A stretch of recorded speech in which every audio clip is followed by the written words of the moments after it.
So, just a quick review on two different diamond homes.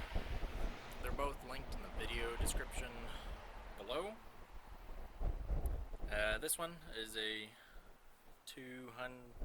two-sided one, 1,000 grit and 400 grit.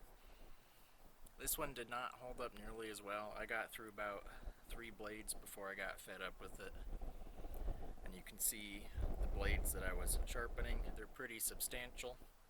It did ultimately get the job done, and for certain angles, the handle does make it ergonomic. But again, the surface did not hold up. It polished smooth, the diamond wore off, and then it did not hone nearly as well. The other one I used, it's the one I like a lot more. It's this 4-sided one from Diamondlife. It comes in this holder, and you can use it in that if you want, but ideally you just pull it out. You've got a 200, a 300, a 400, and a 600 on here. So if you're starting with a knife that's really beat up or was just machined like I was, you can start on that 200 and work your way up to 300 and 400. And I actually never even used the 600. The 400 was plenty enough. You can see here some footage of a leather glove being cut on there. It cut it up real nice. It smooth as butter. You don't have to apply any force at all.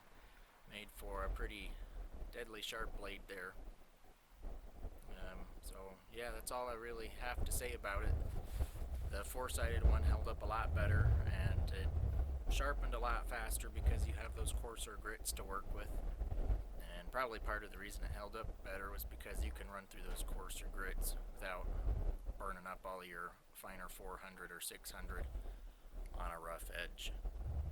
And the 4-sided one is a lot cheaper, so that's the one that I would frankly recommend, and probably I'm going to pick up for my own personal home use, but I'm not using it to make cyanide bag cutters. And I will mention one thing here, kind of interrupting this. Besides the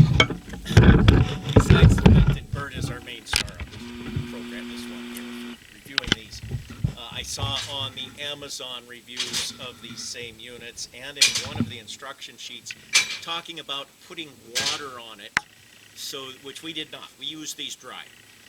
They talked about putting water on it so that you could cool things down. Well, water's not put on in a situation like this for cooling things down. That's probably a mistranslation through where they started in China.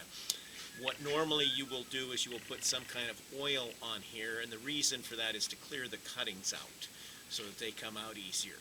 I didn't figure it was that important in this particular process, didn't want to make a mess, but if you were doing this and you wanted to add something to clear the cuttings out better, I would recommend oil instead of water.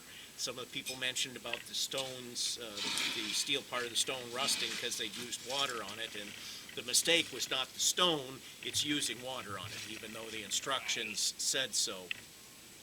And I don't use vegetable oil unless it is like olive oil is okay. Reason I say not regular vegetable oil, because it sticks and gums up. You want one that will continue to stay flowing to where stuff comes off, and you can just wash it with soap and water if it's for a kitchen knife after you're done.